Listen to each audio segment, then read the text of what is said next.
Picture this, you're at a packed Michigan football stadium in Ann Arbor on game day. About 100,000 people fill the seats. Families, retirees, students, business owners. Now imagine only 10,000 of them are sitting in a special $1 million section. That's roughly what it looks like across America today. About 1 in 10 adults has a net worth of $1 million or more. It sounds like a lot, but when you zoom in, the story gets way more complicated because millionaire doesn't mean what most people think it does. Are we talking about people with $1 million in cash? Or does it include your home, your investments, and your retirement accounts? How that word is defined changes the numbers dramatically. In this video, we're going to break down what really counts toward millionaire status, how many Americans fit the definition, and why the averages you see online can be incredibly misleading. By the end, you'll know exactly where most people stand and what that means for your own financial picture. To get real answers, we'll use data from the UBS Global Wealth Report, one of the most respected studies on global wealth. It was released in June of 2025. It's not based on guesswork or social media surveys. This is hard data on assets, debts, and total net worth across the entire world. The report looks at net wealth after debt and breaks everything down per person, not per household. That distinction matters more than you might think. Household data can distort the picture. Two high-income earners living together might show up as one wealthy household, while a single person earning and saving the same amount would look far less wealthy by comparison.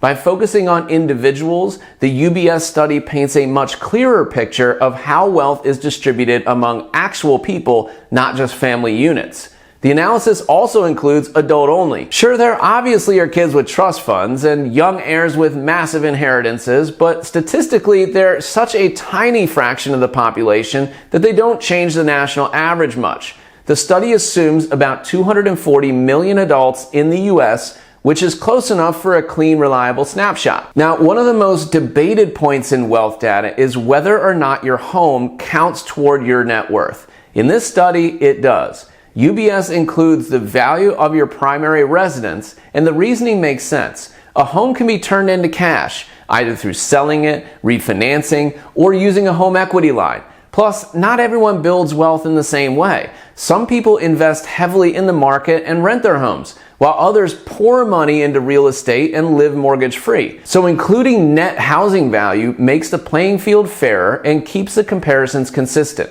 Remember, it's not just the value of the home. They subtract any mortgage attached to it to get a net home value. It's also worth noting that even though the report came out in mid-2025, the actual numbers are based on data through the end of 2024. That timing gap is normal in wealth research and gives a snapshot of where Americans stood after inflation, rate hikes, and the market volatility of the past few years. Okay, so roughly 23.8 million American adults have a net worth over $1 million. That's about 10% of the population, or 1 in every 10 adults. It's a bigger number than most people expect, but also smaller than the perception that many have about how common millionaires are. Now, the figure includes everyone from people who barely cross the $1 million line to billionaires worth hundreds of billions of dollars. But billionaires hardly change the head count. There's only about 1 billionaire for every 28,000 millionaires in the US. The real story lies in the spread within that top 10%, because someone with 1.1 million and someone with 100 million both qualify as millionaires, but they live in entirely different economic realities. One may be budgeting for healthcare and taxes in retirement, while the other owns multiple properties and has private staff around the globe.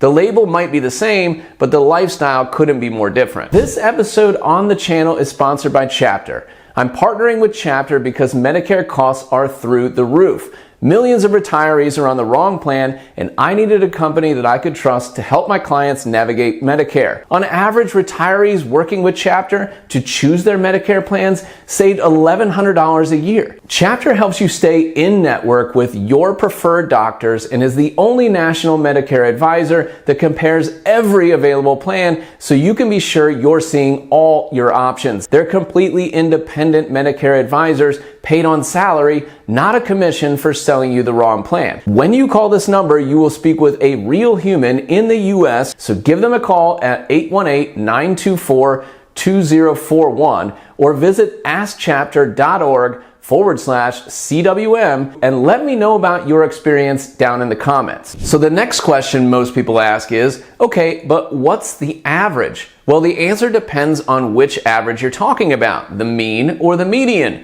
Takes you back to statistics classes way back in college or even high school. The mean takes the total wealth of all adults and divides it by the number of people.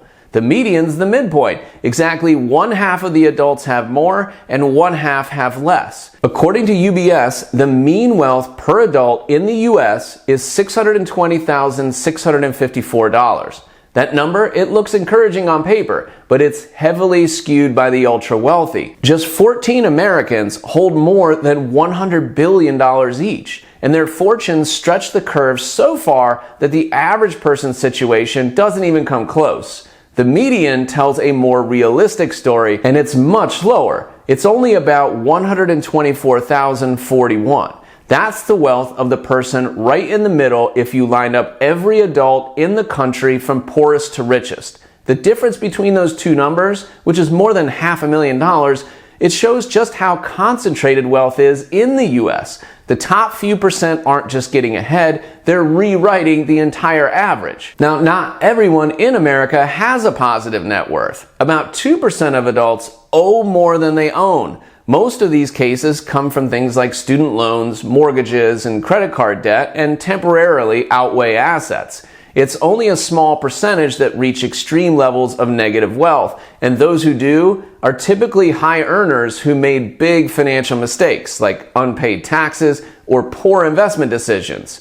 Unlike wealth, debt does have a ceiling. There's only so much most people can borrow, and that's why the data skews upward. There's a limit to how far you can go into debt, but no limit in how wealthy a person can become. Here's the most important part.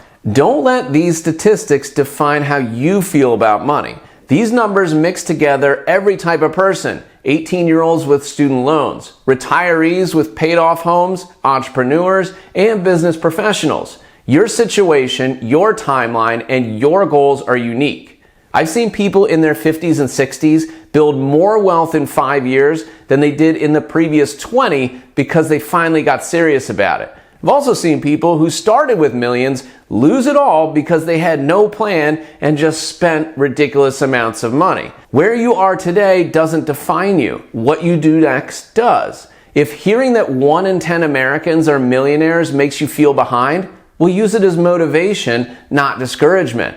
You don't need to match the national average. You just need to move your own number forward. The truth is that being a millionaire isn't as rare as it used to be, but it also doesn't mean what it once did. Around 23.8 million Americans have crossed that line, but most of the wealth is concentrated at the very top. The key takeaway is simple. Focus less on where others are and more on your own financial progress. The real milestone isn't hitting 1 million. It's gaining control, confidence, and clarity over your own money. And if you own a business and are interested in optimizing your financial planning, you can get started working with me today by visiting celestialwm.com and clicking the Start Here tab to schedule an initial call. Still not sure that you want to talk? Well, head over to my resource center and learn more about my financial planning process by watching my 35-minute complimentary training. And check out this video next for even more ways to supercharge your net worth.